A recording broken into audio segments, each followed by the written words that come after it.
ನಮ್ಮ ಋಷಿಮುನಿಗಳು ಕೇವಲ ತಮ್ಮ ಜ್ಞಾನದ ಪರಂಪರೆಯಿಂದ ಧ್ಯಾನಕ್ಕೆ ಕುಳಿತು ಈ ಎಲ್ಲ ವಿಷಯಗಳನ್ನು ಅಚ್ಚುಕಟ್ಟಾಗಿ ನಮಗೆ ಕಲಿಸಿಕೊಟ್ಟು ಹೋಗಿದ್ದಾರೆ. ಮತ್ತು ಈ ಸಂಕ್ರಾಂತಿ ಅಂದರೆ ಯಾರು ಅನ್ನೋವಂಥ ಒಂದು ಪ್ರಶ್ನೆ ಬರುತ್ತೆ ನಿಮಗೆ.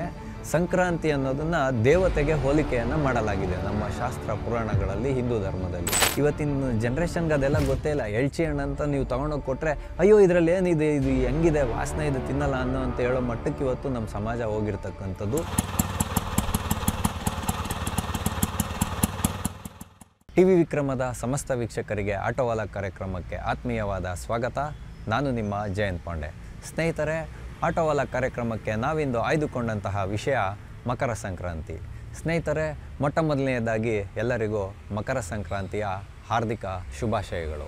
ಈ ಸಂಕ್ರಾಂತಿಯು ನಿಮ್ಮೆಲ್ಲರಿಗೂ ಸಂಭ್ರಮ, ಸಡಗರ, ಆಯಸ್ಸು, ಆರೋಗ್ಯ ಎಲ್ಲವನ್ನು ತರಲಿ ಅಂತ ಹೇಳ್ತಾ ಈ ಕಾರ್ಯಕ್ರಮವನ್ನು ನಾವಿಂದು ಶುರು ಮಾಡೋಣ. ಸಂಕ್ರಾಂತಿ ಅಂದರೆ ಏನು? ಯಾಕೆ ಸಂಕ್ರಾಂತಿ ಹಬ್ಬವನ್ನು ಆಚರಣೆ ಮಾಡ್ತಾರೆ?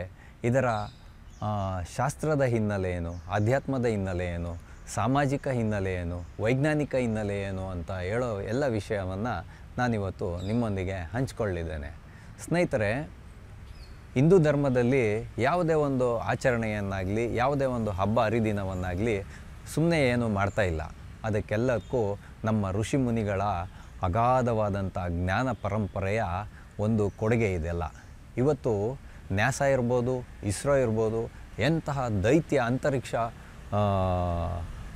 ಅಂತರಿಕ್ಷವನ್ನು ಅಧ್ಯಯನ ಮಾಡ್ತಕ್ಕಂಥ ಸಂಸ್ಥೆಗಳು ಇಷ್ಟೆಲ್ಲ ಒಂದು ವೈಜ್ಞಾನಿಕ ಸಲಕರಣೆಗಳನ್ನ ಇಟ್ಕೊಂಡು ಇವತ್ತು ಯಾವುದೇ ಒಂದು 100ಕ್ಕೆ 100% ಕ್ಲಾರಿಟಿಯನ್ನು ಆಗ್ತಾ ಇಲ್ಲ ಇಂಥ ಒಂದು ಆಧುನಿಕ ಜಗತ್ತಿನಲ್ಲಿ. ಆದರೆ ನಮ್ಮ ಋಷಿಮುನಿಗಳು ಕೇವಲ ತಮ್ಮ ಜ್ಞಾನದ ಪರಂಪರೆಯಿಂದ ಧ್ಯಾನಕ್ಕೆ ಕುಳಿತು ಈ ಎಲ್ಲ ವಿಷಯಗಳನ್ನು ಅಚ್ಚುಕಟ್ಟಾಗಿ ನಮಗೆ ಕಲಿಸಿಕೊಟ್ಟು ಹೋಗಿದ್ದಾರೆ, ನಮಗೆ ಕೊಡುಗೆಯಾಗಿ ಕೊಟ್ಟು ಹೋಗಿದ್ದಾರೆ.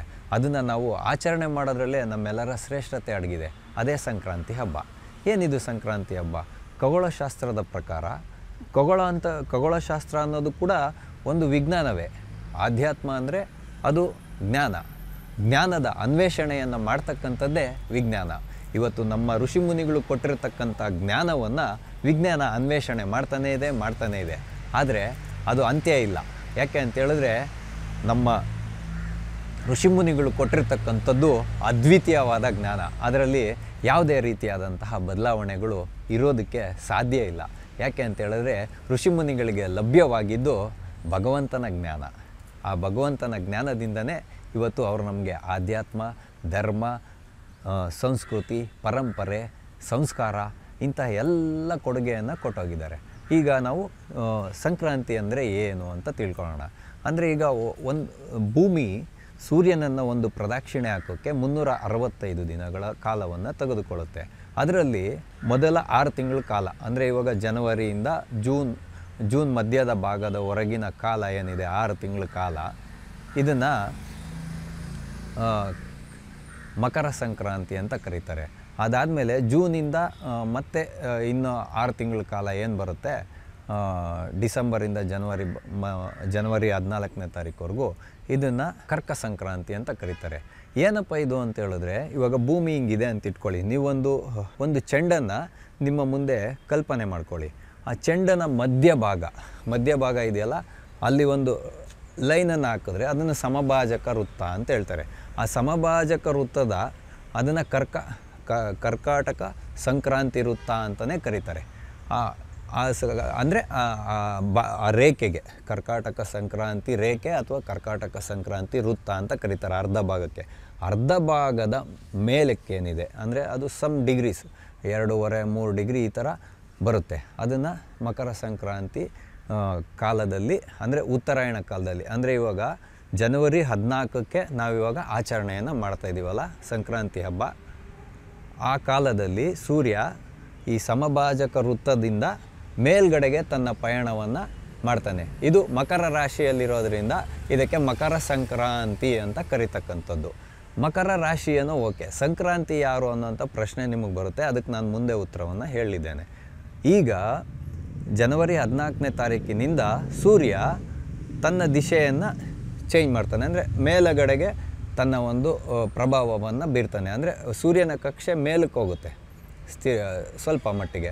ಅದಾದಮೇಲೆ ಜೂನ್ 14ನೇ ತಾರೀಕಿಂದ ಏನಾಗುತ್ತೆ, ಕರ್ಕ ಸಂಕ್ರಾಂತಿ ಬರುತ್ತಲ್ಲ, ಆವಾಗ ಸೂರ್ಯ ಸಮಭಾಜಕ ವೃತ್ತದಿಂದ ಕೆಳಗಡೆಗೆ ತನ್ನ ಪಯಣವನ್ನು ಮಾಡ್ತಾನೆ. ಹಾಗಾಗಿ ಉತ್ತರಾಯಣ ಕಾಲ ಏನಿದೆಯಲ್ಲ, ಇಲ್ಲಿ ಹಗಲು ಜಾಸ್ತಿ, ರಾತ್ರಿ ಕಡಿಮೆ ಇರುತ್ತೆ.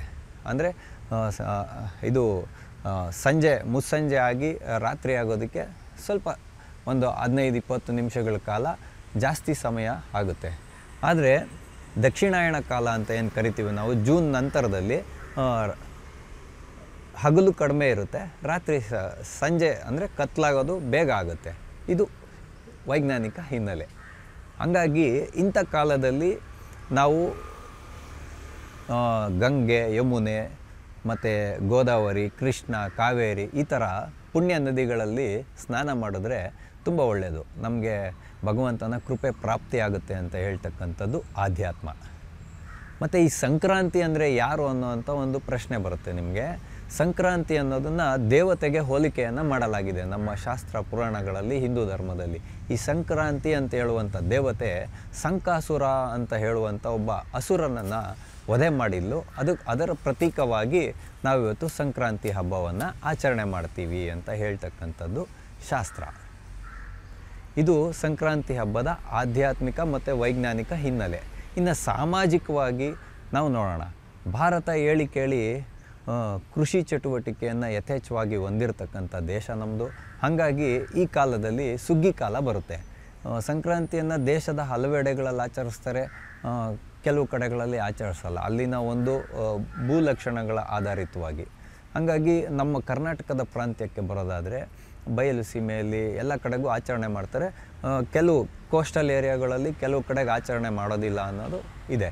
ಅಲ್ಲಿ ಇವಾಗೇನಾಗುತ್ತೆ ಅಂದರೆ ಸುಗ್ಗಿ ಕಾಲ ಬಂದಿದೆ. ಸುಗ್ಗಿ ಕಾಲ ಅಂದರೆ ರೈತ ತನ್ನ ಹೊಲದಲ್ಲಿ ಬಿತ್ತಿ ಉಳಿಮೆ ಮಾಡಿ ಬಿತ್ತಿ ಅದನ್ನು ಪೋಷಣೆ ಮಾಡಿ ಇವಾಗ ಕಟಾವೆಲ್ಲ ಮಾಡಿ ಕಣ ಅಂತ ಹೇಳ್ತಾರೆ ನಮ್ಮ ಕಡೆಗೆ, ಅದನ್ನೆಲ್ಲ ಒಕ್ಕಲು ಮಾಡಿ ತೊಗೊಂಬಂದು ಇವಾಗ ರಾಶಿಯನ್ನು ಮಾಡ್ತಾರೆ. ಅಂಥ ಸುಗ್ಗಿಯ ಕಾಲ ಈಗ. ಎಲ್ಲ ವಿಧವಾದಂಥ ದವಸ ಧಾನ್ಯಗಳನ್ನು ರಾಶಿ ಮಾಡಿ ಆ ರಾಶಿಗೆ ಪೂಜೆಯನ್ನು ಮಾಡಿ ಅದನ್ನು ದೇವತೆಗಳಿಗೆ, ಅಂದರೆ ತಮ್ಮ ಗ್ರಾಮ ದೇವತೆ, ಇಷ್ಟ ದೇವತೆ ಅಥವಾ ಗುರುಗಳಿಗೆ ಸ್ವಲ್ಪ ಮಟ್ಟಿನಲ್ಲಿ ಅರ್ಪಣೆಯನ್ನು ಮಾಡಿ, ತದನಂತರದಲ್ಲಿ ತಾನು ಬೆಳೆದಂಥ ದವಸ ಧಾನ್ಯನ ಭಗವಂತನ ಪ್ರಸಾದ ಅಂತ ಹೇಳಿ ವರ್ಷೊಂಬತ್ತು ಕಾಲ ಉಪಯೋಗ ಮಾಡ್ತಕ್ಕಂಥದ್ದು. ಮತ್ತು ಸಮಾಜದ ಉಪಯೋಗಕ್ಕಾಗಿ ಅವನ ಜೀವನ ನಿರ್ವಹಣೆಗೋಸ್ಕರ ಅದನ್ನು ಕನಿಷ್ಠ ಬೆಲೆಗಳಲ್ಲಿ ಮಾರ್ತಕ್ಕಂಥದ್ದು ಭಾರತೀಯ ಪದ್ಧತಿ. ಆದರೆ ಇವತ್ತು ಜಾಗತೀಕರಣದ ಪ್ರಭಾವದಿಂದ ಕೃಷಿಯಲ್ಲಿ ಕೂಡ ಬೆಲೆ ಏರಿಕೆ ಆಗ್ತಾ ಇರೋದು ಉಂಟು. ಅದು ಇಲ್ಲಿಗೆ ಬೇಡ, ಅದನ್ನು ನಾವು ಮುಂದೆ ಒಂದಿನ ಚರ್ಚೆ ಮಾಡೋಣ. ಅಂದರೆ ರೈತ ನಿಷ್ಕಾಮವಾಗಿ ಸೇವೆ ಮಾಡ್ತಾ ಇದ್ದಿದ್ದು ಭಾರತೀಯ ಪರಂಪರೆ ಅನ್ನೋದು ಇಲ್ಲಿ ಮೇಲ್ನೋಟಕ್ಕೆ ಬರುತ್ತೆ. ಹಾಗಾಗಿ ರೈತನೊಬ್ಬನೇ ಪರಿಶ್ರಮವನ್ನು ಹಾಕಿರೋದಿಲ್ಲ, ಅವನ ಜೊತೆಯಲ್ಲಿ ಗೋಮಾತೆ ಕೂಡ ತುಂಬ ಅವನು ಸಾಕು ಪ್ರಾಣಿಗಳಿರ್ತಾವಲ್ಲ, ಕುರಿ, ಮೇಕೆ, ಇವೆಲ್ಲವೂ ಕೂಡ ಪ್ರತ್ಯಕ್ಷವಾಗಿ ಕೃಷಿ ಚಟುವಟಿಕೆಗೆ ಪೂರಕವಾಗಿ ಇರ್ತವೆ. ಹಾಗಾಗಿ ಸ್ವಲ್ಪ ಮಟ್ಟಿಗೆ ಈಗ ಏನಾಗುತ್ತೆ ಅಂತ ಹೇಳಿದ್ರೆ ಕೃಷಿ ಚಟುವಟಿಕೆಗಳು ಸ್ವಲ್ಪ ನಿಲ್ತವೆ, ಮಳೆ ಆಧಾರಿತ ಕೃಷಿ ಪ್ರದೇಶದಲ್ಲಿ ನಿಲ್ತವೆ. ಹಾಗಾಗಿ ಸಂಕ್ರಾಂತಿ ಹಬ್ಬದ ದಿನ ಏನು ಮಾಡ್ತಾರೆ ಅಂತ ಹೇಳಿದ್ರೆ, ಈ ಒಂದು ಗೋವುಗಳು ಏನು ಇವತ್ತು ಕೃಷಿ ಚಟುವಟಿಕೆಯಲ್ಲಿ ಭಾಗವಹಿಸ್ತಾ ಇದ್ವು ಅವಕ್ಕೆ ಕೂಡ ಒಂದು ಕೃತಜ್ಞತೆಯನ್ನು ಕೊಡಬೇಕು ಅಂತ ಹೇಳ್ತಕ್ಕಂಥದ್ದು ನಮ್ಮ ಹಿಂದೂ ಧರ್ಮದ, ನಮ್ಮ ರೈತಾಪಿ ಜನರ ಒಂದು ಆಸೆ, ಅಭಿಲಾಷೆ. ಅದಕ್ಕೋಸ್ಕರ ಗೋವುಗಳನ್ನು ತೊಳೆದು ಸ್ವಚ್ಛ ಮಾಡಿ ಅವುಗಳನ್ನು ಸಿಂಗಾರ ಮಾಡಿ ಅವುಗಳಿಗೆ ಬೆಲ್ಲ ಇತ್ಯಾದಿಗಳನ್ನು ತಿನ್ನಿಸಿ ಅವುಗಳನ್ನು ಅಲಂಕಾರ ಮಾಡಿ ಸಂಜೆಯ ಹೊತ್ತು ಕಿಚ್ಚನ್ನು ಹಾಯಿಸ್ತಾರೆ. ಯಾಕಪ್ಪ ಈ ಕಿಚ್ಚನ್ನು ಹಾಯಿಸ್ತಾರೆ? ಕಿಚ್ಚಂದರೆ ಒಣ ಹುಲ್ಲನ್ನು ಹರಡಿ ಅದಕ್ಕೆ ಬೆಂಕಿಯನ್ನು ಹಚ್ಚಿ ಅದ್ರ ಮೇಲೆ ಗೋವುಗಳನ್ನಿರ್ಬೋದು ಎತ್ತುಗಳನ್ನಿರ್ಬೋದು ದಾಟಿಸ್ತಾರೆ, ಓಡಿಸ್ಕೊಂಡೋಗಿ ದಾಟಿಸ್ತಾರೆ. ಇದಕ್ಕೆ ಕಾರಣ ಏನು ಅಂತೇಳಿದ್ರೆ, ಇವಾಗ ನಾವು ಹೇಳಿದ್ವಲ್ಲ ಶೀತಕಾಲ ಇದು. ಇವಾಗ ದಕ್ಷಿಣಾಯಣ ಏನಿದೆ ಶೀತಕಾಲ. ಇನ್ನು ಮುಂದಕ್ಕೆ ಏನಾಗುತ್ತೆ ಅಂದರೆ ಹೋಗ್ತಾ ಹೋಗ್ತಾ ಒಂದು 15 ದಿನ ಶಿವರಾತ್ರಿ ಬರುವ ಅಷ್ಟರಲ್ಲಿ ಉಷ್ಣತೆ ಜಾಸ್ತಿ ಆಗುತ್ತೆ. ಹಾಗಾಗಿ ಇದು ಶೀತಕಾಲ ಆಗಿರೋದ್ರಿಂದ ಗೋಮಾತೆಗಳು ಏನಿರ್ತವೆ ಮತ್ತು ಎತ್ತುಗಳು ಏನಿರ್ತವೆ ಅವು ನೆಲದ ಮೇಲೆ ಕೂರೋದ್ರಿಂದ ಅವಕ್ಕೆ ಫಂಗಲ್ ಅಂದರೆ ಬ್ಯಾಕ್ಟೀರಿಯಲ್ ಇನ್ಫೆಕ್ಷನ್ಸ್ ಆಗುವಂಥ ಸಾಧ್ಯತೆ ಇರುತ್ತೆ. ಅದಕ್ಕೆ ಕಿಚ್ಚನ್ನು ಹಾಯಿಸ್ತಕ್ಕಂಥದ್ದು ಪ್ರತೀತಿ. ಅದರಿಂದ ಅವಕ್ಕೆ ಯಾವುದೇ ವಿಧವಾದಂಥ ಇನ್ಫೆಕ್ಷನ್ ಆಗಬಾರ್ದು ಅಂತ ಹೇಳುವಂಥ ಒಂದು ವೈಜ್ಞಾನಿಕ ಕಾರಣವೂ ಕೂಡ ಇದರಿಂದ ಅಡಗಿದೆ. ಹಂಗಾಗಿ ಇವತ್ತು ಹಲವಾರು ಪ್ರಾಂತ್ಯಗಳಲ್ಲಿ ಹಲವಾರು ವಿಧವಾದಂತಹ ಬೆಳೆಗಳು ಬರ್ತದೆ. ಅದನ್ನೆಲ್ಲವನ್ನು ಭಗವಂತನಿಗೆ ಸ್ಪೆಷಲಿ ಸೂರ್ಯನಿಗೆ ಅರ್ಪಣೆಯನ್ನು ಮಾಡಿ ಅದನ್ನೆಲ್ಲ ನಾವು ಸ್ವೀಕಾರ ಮಾಡ್ತೀವಿ. ಬಹು ಮುಖ್ಯವಾಗಿ ಎಳ್ಳಿನ ದಾನವನ್ನು ಕೊಡ್ತಾರೆ. ಎಳ್ಳು ಏನಂತೇಳಿದ್ರೆ ಈಗ ನಮ್ಮ ಕಣ್ಣಿಗೆ ಕಾಣದಂತಹ ಒಂದು ಸಕಾರಾತ್ಮಕ ಶಕ್ತಿ ಇದೆ ಈಗ ಈ ಬ್ರಹ್ಮಾಂಡದಲ್ಲಿ. ಸಕಾರಾತ್ಮಕ ಶಕ್ತಿಯನ್ನು ತನ್ನತ್ತ ಇದನ್ನು ಸತ್ವಶಕ್ತಿ ಅಂತ ಕರೀತಾರೆ. ಆ ಸಾತ್ವಿಕ ಶಕ್ತಿಯನ್ನು ಸ್ಪಂದನೆಗಳನ್ನು ತನ್ನತ್ತ ಸೆಳೆಯುತ್ತೆ ಎಳ್ಳು ಅಂತ ಹೇಳ್ತಕ್ಕಂತಹ ಒಂದು ಆಧ್ಯಾತ್ಮ ಕಾರಣ ಇದೆ. ಹಂಗಾಗಿ ಎಳ್ಳನ್ನು ದಾನ ಕೊಡ್ತಕ್ಕಂಥದ್ದು, ಎಳ್ಳಿನ ನೀರಿನಿಂದ ಸ್ನಾನ ಮಾಡ್ತಕ್ಕಂಥದ್ದು, ಎಳ್ಳನ್ನು ಸೇವನೆ ಮಾಡ್ತಕ್ಕಂಥದ್ದು ಹೀಗೆಲ್ಲ ಪ್ರತೀತಿ ಉಂಟು. ಇದಕ್ಕೆ ವೈಜ್ಞಾನಿಕ ಹಿನ್ನೆಲೆ ಏನು ಅಂತೇಳಿದ್ರೆ, ಈಗ ಶೀತಕಾಲ ಆಗಿರೋದ್ರಿಂದ ಇಷ್ಟು ದಿನ ಮಾಗಿ ಚಳಿ ಇರ್ತಾಯಿತ್ತು. ಇನ್ನು ಮುಂದೆ ಏನಾಗುತ್ತೆ ಅಂತೇಳಿದ್ರೆ ನಮ್ಮ ಮೈಯೆಲ್ಲ ಹೊಡಿಲಿಕ್ಕೆ ಸ್ಟಾರ್ಟ್ ಆಗುತ್ತೆ. ಅಂದರೆ ನಮ್ಮಲ್ಲಿ ಎಣ್ಣೆಯ ಅಂಶ, ಜಿಡ್ಡಿನ ಅಂಶ ಕಡಿಮೆ ಆಗುತ್ತೆ. ಹಾಗಾಗಿ ನಾವು ಬೆಲ್ಲ, ಕೊಬ್ಬರಿ, ಹುರಿಗಡಲೆ, ಕಡಲೆ ಬೀಜ ಇವೆಲ್ಲವೂ ಎಣ್ಣೆ ಅಂಶ ಇರತಕ್ಕಂಥದ್ದು. ಇವುಗಳ ಜೊತೆಯಲ್ಲಿ ಎಳ್ಳನ್ನು ಸೇರಿಸಿ ಬೆಲ್ಲವನ್ನು ಸೇರಿಸಿ ತಿಂದಾಗ ನಮ್ಮ ರಕ್ತ ಏನಿದೆ ಪರಿಶೋಧನೆ ಆಗುತ್ತೆ. ಮತ್ತು ನಮ್ಮ ದೇಹಕ್ಕೆ ಬೇಕಿರತಕ್ಕಂತಹ ಜಿಡ್ಡಿನ ಅಂಶ ಅಂದರೆ ಮಾಯಿಶ್ಚರ್ ಆಗುತ್ತೆ. ಹಾಗಾಗಿ ಮೈ ಒಡೆಯೋದಿಲ್ಲ. ಮತ್ತು ಎಳ್ಳು ದೇಹವನ್ನು ಉಷ್ಣವಾಗಿ ಇಡುತ್ತೆ, ಅಂದರೆ ಸ್ವಲ್ಪ ವಾರ್ಮಪ್ ಆಗಿ ಇಡುತ್ತೆ. ಇದರಿಂದ ನಮಗೆ ರೋಗ ರುಜಿನಗಳು ಬರೋದಿಲ್ಲ ಅಂತ ಹೇಳ್ತಕ್ಕಂಥದ್ದು ಆಯುರ್ವೇದ ಶಾಸ್ತ್ರ ಹೇಳ್ತಕ್ಕಂಥದ್ದು. ಆದರೆ ಇವತ್ತು ಬೆಲ್ಲದಲ್ಲೂ ಕೂಡ ಮಿಶ್ರಣ ಬಂದಿದೆ. ಹಾಗಾಗಿ ನಮ್ಮ ಪೂರ್ವಜರೆಲ್ಲ ಏನು ಮಾಡ್ತಾಯಿದ್ರು ಅಂದರೆ ಬೆಲ್ಲವನ್ನು ತಾವೇ ಸ್ವತಃ ತಯಾರು ಮಾಡಿಕೊಂಡು ಇಟ್ಕೊಳ್ತಾಯಿದ್ರು ಮನೆಗಳಲ್ಲಿ. ಹಾಗಾಗಿ ಹಳೆ ಬೆಲ್ಲವನ್ನು ಉಪಯೋಗಿಸ್ತಕ್ಕಂಥದ್ದು ಆಯುರ್ವೇದ ಶಾಸ್ತ್ರದ ಪ್ರಕಾರ ತುಂಬ ಒಳ್ಳೆಯದು. ಇಷ್ಟೇ ಅಲ್ಲದೆ ಇವತ್ತು ದಾನ ಧರ್ಮಕ್ಕೆ ತುಂಬ ಪ್ರಾಮುಖ್ಯತೆಯನ್ನು ಕೊಡಲಾಗುತ್ತೆ. ಹಾಗಾಗಿ ಯಾವುದ್ಯಾವುದನ್ನು ದಾನ ಮಾಡತಕ್ಕಂಥದ್ದಲ್ಲ, ಒಬ್ಬ ವ್ಯಕ್ತಿಯ ಆಧ್ಯಾತ್ಮಕ್ಕೆ ಉಪಯೋಗ ಆಗ್ತಕ್ಕಂಥ ಸಾತ್ವಿಕ ವಸ್ತುಗಳನ್ನು ದಾನ ಕೊಡ್ತಕ್ಕಂಥದ್ದು ಪ್ರತೀತಿ. ಅಂದರೆ ಊದ್ಬತ್ತಿಗಳಿರ್ಬೋದು, ದೇವರ ಒಂದು ಧಾರ್ಮಿಕ ಗ್ರಂಥಗಳಿರ್ಬೋದು, ಇಂಥದ್ದನ್ನು ಕೊಡ್ತಕ್ಕಂಥದ್ದು.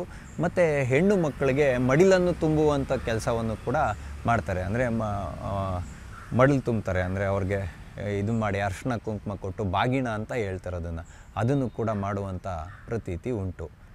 ಇದು ಸಂಕ್ರಾಂತಿ ಹಬ್ಬದ ಒಂದು ಇದಾಗಿದೆ. ಅಂದರೆ ಧಾರ್ಮಿಕವಾದ ಮತ್ತು ಆಧ್ಯಾತ್ಮಿಕವಾದ ವೈಜ್ಞಾನಿಕವಾದ ಸಾಮಾಜಿಕ ಕಾರಣಗಳಾಗಿದೆ. ಮತ್ತು ಕಬ್ಬು, ಗೆಣಸು, ಮತ್ತು ನಮ್ಮ ಕಡೆಗೆ ಈ ಕಡೆ ಬಯಲುಸೀಮೆಯಲ್ಲಿ ಎಳ್ಚಿ ಹಣ್ಣು ಅಂತ ಬರುತ್ತೆ. ಇವತ್ತಿನ ಜನ್ರೇಷನ್ಗೆ ಅದೆಲ್ಲ ಗೊತ್ತೇ ಇಲ್ಲ. ಎಳ್ಚಿ ಹಣ್ಣು ಅಂತ ನೀವು ತೊಗೊಂಡೋಗಿ ಕೊಟ್ಟರೆ, ಅಯ್ಯೋ ಇದರಲ್ಲಿ ಏನಿದೆ, ಇದು ಹೆಂಗಿದೆ, ವಾಸನೆ ಇದು ತಿನ್ನಲ್ಲ ಅನ್ನೋ ಅಂತ ಹೇಳೋ ಮಟ್ಟಕ್ಕೆ ಇವತ್ತು ನಮ್ಮ ಸಮಾಜ ಹೋಗಿರ್ತಕ್ಕಂಥದ್ದು. ಅದು ಬಿಟ್ಟು ಬೇಲದ ಹಣ್ಣು ಇಂಥದ್ದೆಲ್ಲ ಸೇವನೆ ಮಾಡೋದ್ರ ಮುಖಾಂತರ ಹಬ್ಬವನ್ನು ನಾವು ಆಚರಣೆ ಮಾಡ್ತೀವಿ. ಹಾಗಾಗಿ ನಾವೆಲ್ಲರೂ ಎಳ್ಳು ಬೆಲ್ಲವನ್ನು ಸೇವನೆ ಮಾಡೋಣ. ಜಗತ್ತನ್ನು ಪ್ರಕಾಶಮಾನವಾಗಿ ಇಟ್ಟಿರ್ತಕ್ಕಂಥ ಸೂರ್ಯ ಭಗವಂತನಿಗೆ ನತಮಸ್ತಕರಾಗಿ ಪ್ರಣಾಮಗಳನ್ನು ಸಲ್ಲಿಸುವುದರ ಮುಖಾಂತರ, ದಾನ ಧರ್ಮಗಳನ್ನು ಮಾಡುವುದರ ಮುಖಾಂತರ ನಮ್ಮ ಋಷಿಮುನಿಗಳು ಕೊಟ್ಟಂತಹ ಶ್ರೇಷ್ಠ ಪರಂಪರೆಯನ್ನು ಸ್ಮರಣೆ ಮಾಡುವುದರ ಮುಖಾಂತರ ನಾವೆಲ್ಲರೂ ಸಂಕ್ರಾಂತಿ ಹಬ್ಬವನ್ನು ಆಚರಿಸೋಣ ಅಂತ ಹೇಳುವಂಥ ವಿಷಯದೊಂದಿಗೆ ಆಟವಾಲ ಕಾರ್ಯಕ್ರಮವನ್ನು ನಾವಿಂದು ಮುಗಿಸ್ತಾ ಇದ್ದೇವೆ. ಮುಂದೆ ಇಂತಹದ್ದೇ ಒಂದು ಕುತೂಹಲಕಾರಿಯಾದ ವಿಷಯದೊಂದಿಗೆ ನಾವೆಲ್ಲರೂ ಮತ್ತೆ ಭೇಟಿಯಾಗೋಣ. ಅಲ್ಲಿಯವರೆಗೂ ಟಿ ವಿ ವಿಕ್ರಮವನ್ನು ಸಬ್ಸ್ಕ್ರೈಬ್ ಮಾಡುವುದರ ಮುಖಾಂತರ, ನಿಮ್ಮ ಸದ್ವಿಚಾರಗಳನ್ನು ಕಾಮೆಂಟ್ ಮಾಡುವುದರ ಮುಖಾಂತರ ಹಾಗೂ ಶೇರ್ ಮಾಡುವುದರ ಮುಖಾಂತರ ನಮ್ಮನ್ನು ಪ್ರೋತ್ಸಾಹಿಸಿ. ಟಿವಿ ವಿಕ್ರಮ, ದೇಶ ನಿಮ್ಮ ಕೈಯಲ್ಲಿ. ಈ ಕಾರ್ಯಕ್ರಮ ನಿಮಗೆ ಇಷ್ಟ ಆಗಿದ್ದಲ್ಲಿ ಲೈಕ್, ಶೇರ್ ಹಾಗೂ ಕಮೆಂಟ್ ಮಾಡಿ. ಟಿವಿ ವಿಕ್ರಮದ ಕಾರ್ಯಕ್ರಮಗಳನ್ನು ನಿರಂತರವಾಗಿ ವೀಕ್ಷಿಸಲು ಸಬ್ಸ್ಕ್ರೈಬ್ ಮಾಡಿ, ಬೆಲ್ ಐಕನ್ ಒತ್ತಿ.